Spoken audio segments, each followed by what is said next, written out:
Unless people are forced to act otherwise, they act according to what they consider to be in their interest. Acting is subordinated to the thinking, but thinking may not be right, and then people act against their true interests. This can happen not only to individuals, but in general, and so it is in the very foundations of economic thinking and acting. Even entrepreneurs without an economic education take for granted the requirement to minimize their products' costs. This is emphasized in various contexts in economic theory, and even the term scientific management is joined with reducing costs. This mindset is succinctly characterized by the book cover on the left by renowned professors of management. The main title of the book links cost to effect, that is profit, and the subtitle emphasizes driving profitability, that is, the ratio of profit to cost. From a financial aspect, product costs are the central issue of enterprise information systems for industrial companies, currently called Enterprise Resource Planning, ERP. These are even highlighted as cost-effective growth solution. Information on direct product costs in ERP is increased by overheads, which can be calculated according to different formulas. The resulting total product costs are the basis for product pricing. This thinking and practice goes beyond the enterprise level and was recently manifested by the central regulation of electricity prices in EU countries, where regulated prices were based on the calculated cost of electricity in different types of power plants. Thus, extensive theory, information systems, and ultimately economic practice are based on the seemingly self-evident idea that the decisive economic issue is the cost of the product, which should be minimized as this enables satisfactory profitability at competitive prices. However, the basic notion of costs is wrong, and the statements associated with it are false axioms. Therefore, managing the economy according to both costs and profitability has negative consequences. Thus, first of all, it is necessary to get rid of this deep-rooted wrong economic notion of costs and their decisive role. And that requires the definition of a fully justified alternative. The right alternative to the costs and their minimization is the ROI and its maximization. This should not be shocking, as this is a major interest of investors, and the focus on ROI is emphasized in theory as well as the focus on costs.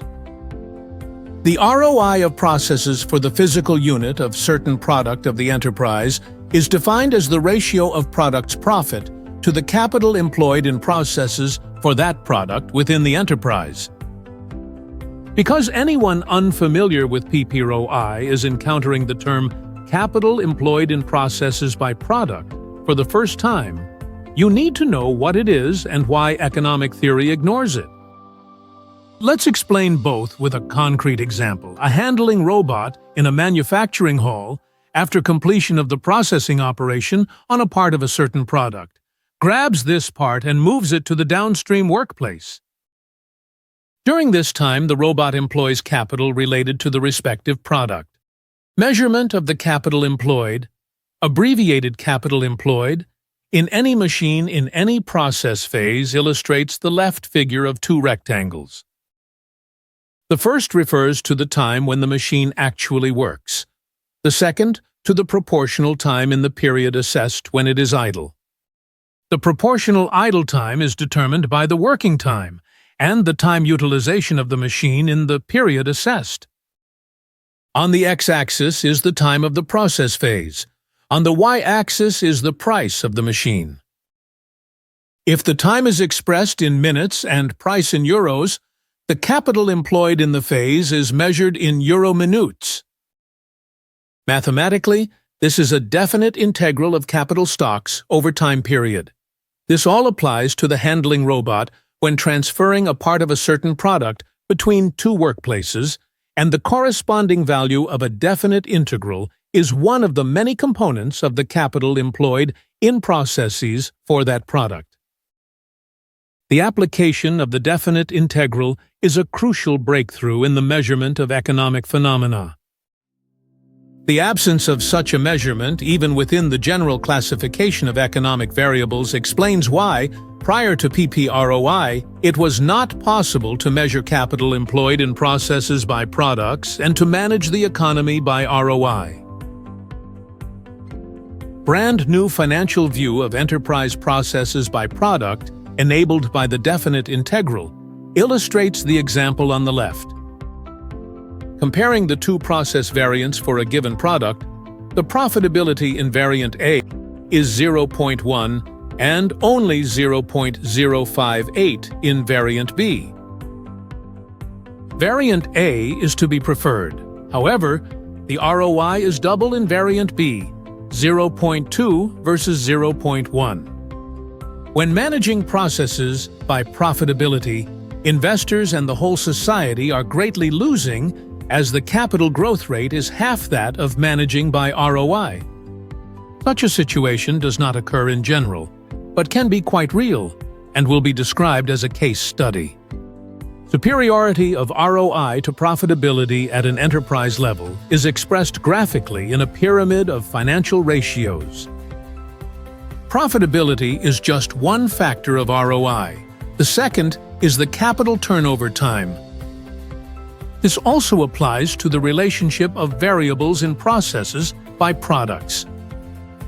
Both in the management of processes by products and product portfolios, according to profitability, ROI is ignored and thus implicitly inferior to profitability. The objective hierarchy of crucial economic variables is turned on its head. Thus, an apt name for managing the economy at its basic level according to profitability is economic absurdistan. Same applies to management focused on minimizing costs, where ROI is also ignored and effectively inferior to one of its factors. Managing the economy by ROI puts the economy on its feet. Economic absurdistan disappears. The existence of a measure of phenomena is a primary condition for their control. The accuracy of the measurement is also essential. Correct management by ROI requires the accurate calculation of both capital employed and costs, and thus ROI. Accuracy of costing is particularly important because 1% distortion of costs distorts profit, and consequently ROI by many percent. And the distortion of product costs by their traditional calculations is no secret. The world-famous response to the flaws of traditional costing is the activity-based costing, ABC, which is the subject of the above-mentioned book. ABC focuses on cost drivers and assigns the costs generated by them to products. Simultaneously, it seeks to reduce the distortions of traditional costing. However, ABC did not meet high expectations even after its revamp as time-driven activity-based costing. It is now rarely used, and traditional costing methods with their conceptual flaws are still commonly applied. In ERP, the information on product cost drivers is grossly insufficient, and therefore correct calculation of total costs of individual products from ERP data is impossible. To be concrete, let's return to the robot. When handling material, the robot inter alia consumes electricity. Its consumption in kWh per time unit of robot activity, the time of handling, and the price of 1 kWh of electricity are three elementary cost drivers whose multiplication enters the total costs of the respective product. This is a component of variable costs. Major component of fixed costs generated by the robot is depreciation. This, as well as the capital employed, must be set both for the time of the robot's activity and for its proportional idle time within the period under assessment. The robot's time utilization depends on the quantities of all products whose parts are handled by the robot during the assessed period. These quantities are among the elementary drivers of the fixed product costs generated by the robot in its specific material handling. In ERP, the handling robots within processes are not even recordable. The costs generated by robots are unknown. As these specific costs cannot be relevantly substituted by anything else, the calculated total costs of products from the ERP data cannot be correct. In ERP, even the costs generated by processing machines cannot be determined. An example is the activity of a drilling machine. The number of cost drivers is wider compared to a material handling robot by the drivers of the costs arising from wear and tear of the drill bit. In PP/ROI, all cost components are generated by specific physical resources and their prices, as is actually the case. The most striking manifestation of this new concept of product costing is the absence of traditional overheads, always vague and misleading. This also applies to the administrative territories of industrial enterprises. The elementary cost drivers are recorded there, and the resulting cost components are appropriately allocated to processes by product. To prove the claimed groundbreaking properties of PP/ROI, its demo version was prepared, filled with scalable data related to ROI drivers with follow-up calculations. It can demonstrate, inter alia, how costs, capital employed, and ROI change in processes for individual products when product quantities change. The behavior of financial variables in response to process effectiveness, process scope within the enterprise, and robotization of handling processes is also very instructive. Insights into the behavior of ROI when product and resource prices change are also very important. Like ERP, PP/ROI is focused on processes in manufacturing companies. So anyone familiar with ERP can discover the benefits of PP/ROI software through PP/ROI Demo. A very good ERP expert will quickly discover that the vast majority of PP/ROI information does not exist in ERP and will probably be most surprised by the computational properties of PP/ROI. But this does not mean that PP/ROI can replace ERP altogether. Managing the economy from the ground up by ROI instead of by costs and profitability is relevant in general in all economic sectors.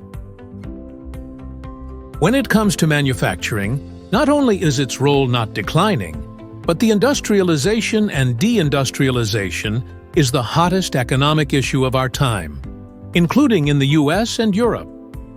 And given the role of machinery in today's industry, the previously necessary management of enterprises by ROI is now even more urgent. The historically accumulated economic losses due to mismanagement of the economy according to costs and profitability have reached unimaginable size. Woefully bad information on product costs is also to blame. In the absence of key information on economic phenomena and flaws in existing information, the situation has no solution. What information, such management? PP/ROI's groundbreaking information makes it possible to positively change the long-term situation in all directions. But it won't be easy, precisely because the changes, in economic terms, relate to everything. A change in economic theory and teaching in management schools is possible and necessary almost immediately. To sparely express basic changes, we take the liberty of rewriting the cover of the above book. Effect has to be linked to capital employed, not to cost, using integrated information system. Not only integrated cost systems to drive ROI, not to drive profitability. This is done in PP/ROIs. A deeper understanding of ROI-based management should be supported by the demonstration of logical and quantitative relationships of economic variables, which is only possible through training software such as PP/ROI Demo. Changes to information systems are even more challenging. This particularly applies to ERP, which is used by the vast majority of industrial companies. If the current ERP features do not change, they will become an electronic can of provably flawed management. As far as the dissemination of PPROI, there is nothing to prevent it from our side. The system has been praised by users and in public competitions, and its spreading has received official support in the Czech Republic, the EU, and Japan. For this to happen, strong players need to take it up, preferably ERP vendors, but this is not a requirement. Resistance to change by ERP stakeholders is very likely. However, if one major ERP does so, how will the others compete with it? As already mentioned, management practices depend on the information available. Managing enterprise processes and products according to ROI through existing ERPs is impossible. And without replacing their defective parts, the correct theory will be a utopia. In conclusion, let's go back to the beginning, to the inherently flawed economic mindset of everyone. When and how to change it? In our opinion, the change in inherent economic thinking should be made intelligibly already in primary schools in mathematics, applying a rectangle, the sides of which are time and money. It needs to be encoded already into the mindset of children that monetary return has to be expected from monetary stocks and their time, together characterized by an area in money-time units. This is where we see the absolute foundation of true financial literacy. If this happens, then no one in adulthood should expect the profit from the product's costs or price, as they have no time dimension,